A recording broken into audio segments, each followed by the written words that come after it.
Welcome to Unhinged Magi! Okay, good video for you guys today. We are going to be responding to another YouTuber who made a very interesting video that hit me. Very passionate video. Yeah, he hit me right in the feels. He did. Yep. So who's the guy we're responding to today? The Magic Historian. Yep. YouTube channel. Previously known as MTG Purple, previously known as Mike Hatcher, previously known as Perp. So he's going through the gamut. He has. Gamble. No, I'm just kidding. So he made a video. Or maybe it was Marvel Comics Gambit. Oh, okay. Yeah, like throwing cards. I guess you could kind of say there's a tie there.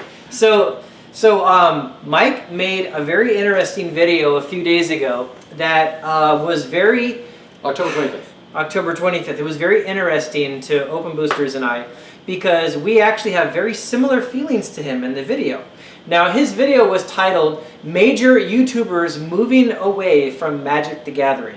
And he made a long speech about how many of the larger channels like Alpha Investments and Tolarian Community College and such have been specifically saying they're going to focus away from Magic the Gathering. Did he actually say Tolarian? I don't know, maybe he did. I mean, he was mentioning Rudy's video right off the bat. Yeah. That's true. Yeah, and Rudy's specifically been talking about Flesh and Blood. Flesh and Blood, yes. And yep. Pokemon. Yep, and Pokemon. Yep. So yeah, and then he's mentioned several YouTubers that have left Magic the Gathering. Mm-hmm. Like Unhinged Magi, Displayer Magic. Yep. That kind of stuff. Yep, and And he's also mentioned about the state of the game. You know, how Wizards of the Coast is kind of, well, poo-pooing all over everything. Mm-hmm. Yep. And kind of destroying the game.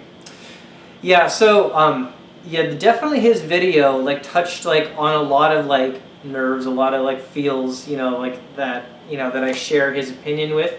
And you could really feel his emotion coming through the video and how he was saying it. So, first of all, like, let's make sure, if you guys haven't seen his video, maybe you just want to pause this one and go watch it. We'll link it up top to make sure that you guys, like, know which one we're actually referring to. You should really watch it first. Yeah. So, I'll wait. Go ahead. Okay. It's what, about 15 minutes video? That's fine. We can fill it up. Alright, we'll just sit here. It doesn't cost us anything just to leave this video running like this. Yeah, that's true. We should have really got some coffee or some bagels. That's actually a great idea. Yeah. Coffee or bagels. Mm-hmm. Okay, so we're back! I hope you enjoyed this video. Yeah, really. Thank you. Hit the like button, subscribe, and make a comment. Oh, we haven't done anything yet. So, Mike was specifically talking about how Wizards of the Coast doesn't really seem to be trying to preserve the sanctity of the game. They're not focused on what makes it a good product anymore. They're just pumping out a lot of garbage, trying to make as much money as they can. And you guys might actually notice that somebody here has got his Wizards CEO hat on. That's right. Because as CEO, or pretend CEO of Wizards of the Coast, you know what I like to do? I like to sell boxes. I don't give a hoot what you want to buy. I want you to buy boxes. Wait, I don't care. do you give a hoot? I don't pollute, so you know I don't give a hoot. He doesn't give a hoot. Okay, so if you buy my boxes, I'm fine. I don't really care what's in the box. I don't care if it's series cards. I don't care if it's Jace the Mind Sculptor in every single box. I really don't care as long as you buy my boxes. I don't even care if the actual set that I'm releasing is actually, worthy of you even looking at. I want to sell boxes. Sure, we have an R&D guy who actually probably cares. Mark Osweiler. He actually cares. Yeah. But, you know what? I, as CEO, if I was Chris Cox, I want to sell boxes. And he's doing that. You can tell he's pumping the gas. Yeah. He's printing anything Hasbro's he can. probably got him under their thumb screws. Just like, come on, Chris, See, make us some money. No. I don't really think it's Hasbro. Oh, you don't? No, I don't.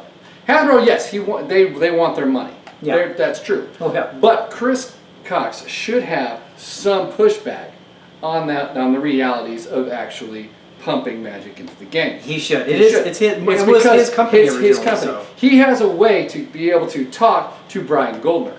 And Brian Goldner is CEO of Hasbro, and they would be able to communicate together. You see, if Chris Cox actually employed me, I can teach him how to sell boxes, all right, without destroying or polluting the actual game. I put up videos for this as pretend CEO.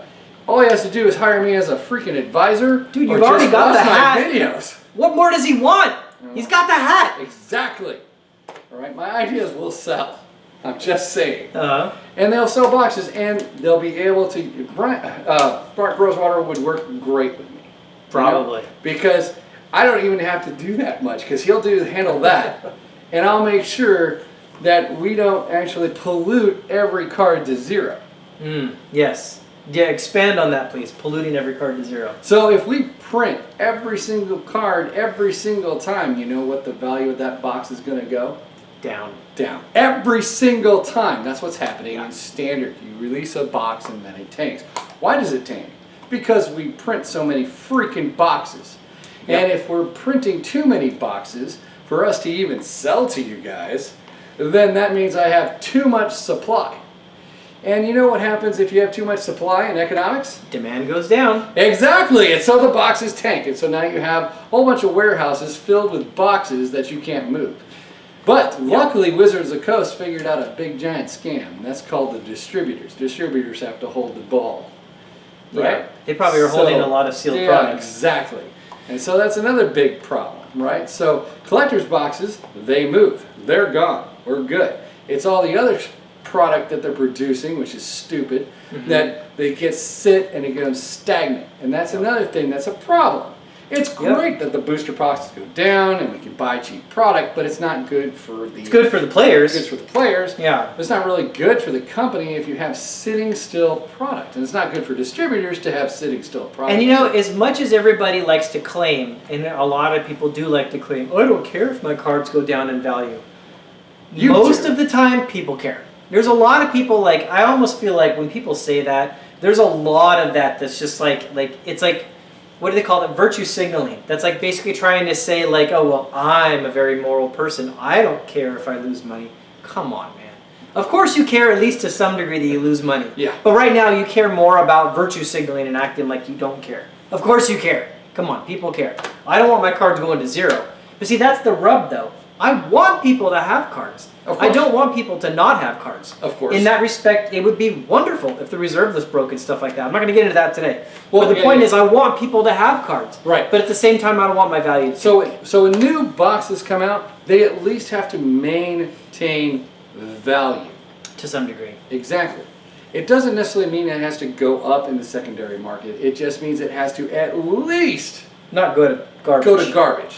So I really feel what Perp was saying, especially about how you can just tell Wizards is doing everything that they can to just push this product. I mean, they just don't care about the quality of the cards anymore. You got bending, you got terrible foils, Curls. You got curls, like easy to reproduce cards. There's all kinds of misprints coming out in like the newer sets to the point where just like nobody cares about a misprint that's a common misprint. It's kind of a weird dynamic that goes on there, but yeah, like I mean, the more common a misprint is, the less like anybody actually wants it. And you know, they're taking any card that they can from older sets and pulling them in just to sell. You know, they're just... We got to fill these holes. Yeah. We need 5 more green, 6 more blue. Just put them in there. So he's completely correct, I think, when Mike was talking about how like there's no focus anymore on like the longevity of the game, maintaining the sanctity of the game. It's like Wizards knows that there's like an end coming or something like that, and they're just cashing in, right? But there doesn't have to be an end. That's my point. There doesn't have to be an end. This is actually fixable, and it's very easily fixable. But we'll probably take that up in a different video. Yeah. But the point is, right now, it's like a dumpster fire. Yep. So Mike, I'm talking directly to you for this point. I agree with you. I'm frustrated by it as well. I wish that Wizards of the Coast would change their actual direction, and I wish that they would put a little bit more care into the quality of their product than they would about just the short-term profits, because I honestly think not only would their customer base be happier about that, I think their future sales would even be better based on that. That's true. It would be. As soon as they start focusing on the quality, it actually brings it up. Yeah. Because what happens when you produce a better product and a better quality product? People buy it more. They're going to want it. That's all right. Yeah. And if you reduce how much you're actually printing and don't print it into oblivion, boxes maintain their value. Yep. Yeah, so although we share your sentiment, we're not going anywhere because we still love this game. I mean, heck, if Wizards of the Coast closed their doors tomorrow, you know what? I don't need new cards to enjoy Magic the Gathering. I've got a whole bunch of old cards that I could literally play until the day I go into the grave and be perfectly fine. I've got so many game pieces. I've got so many different ways to try the decks and formats and such. I've got enough. I'm okay, right? I'm going to be just fine if they close their doors. I don't want them to, but if they did, I'd be fine. And I'm going to continue looking at the positive side and enjoying it. Exactly. Especially after he goes to the grave, I'm going to reanimate him with black and 1, but he's going to lose some of his toughness. Yeah, at least one. Power, yeah. Yeah, at least one power. Yeah. I'd probably lose. Yeah. But he'll still be able to play the game after he's dead. Yeah.